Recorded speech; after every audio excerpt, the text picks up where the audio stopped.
সবাইকে জয় যিশু। আমি একটি বাক্যের পদ বলবো, 2 কোরিন্থীয় 1:3-4। ওই বাক্যের দ্বারা প্রভু আমাদেরকে কি শেখাতে চায়, যে ধন্য আমাদের প্রভু যীশু খ্রিস্টের ঈশ্বর ও পিতা। তিনি সমস্ত করুণা চিত্তর ঈশ্বর ও সমস্ত সান্ত্বনার ঈশ্বর।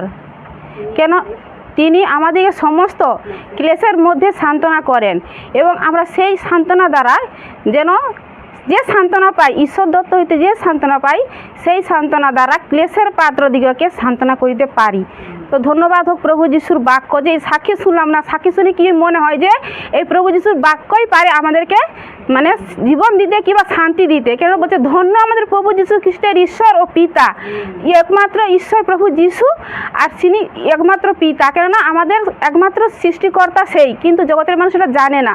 আর কি বলছে, যে তিনি সমস্ত সান্ত্বনার ঈশ্বর, কি সমস্ত করুণা চিত্তের ঈশ্বর। সত্যি প্রভু আমাদেরকে সান্ত্বনা করেন, যে কোনো কষ্ট থাকুক না কেন সান্ত্বনা করেন। আর আমরা সেই সান্ত্বনা দ্বারা যত সব আমাদের মণ্ডলীতে যে আসে, মানে আমরা যে আমাদের শিক্ষক আছে, আমি যখন ওই বাক্য পড়ি আমি ভাবি যে আমাদের দিভার কত কষ্ট, আমরা কিন্তু তাকে জিজ্ঞাসা করিনি, কিন্তু আমরা আমাদের যত সমস্যা তাকে এসে বলি। তো এই বাক্য কি বলতে চাইছে, যে সমস্ত ক্লেশের মাধ্যমে আমাদেরকে প্রভু যিশু সান্ত্বনা দিচ্ছে, আর সেই সান্ত্বনা দ্বারা আমরা যেন ক্লেশের পাত্রদিগকে, তার মানে কি বলছে, যে কষ্ট দুঃখ আছে সেই পাত্রদিগকে আমরা আরও সান্ত্বনা করিতে পারি।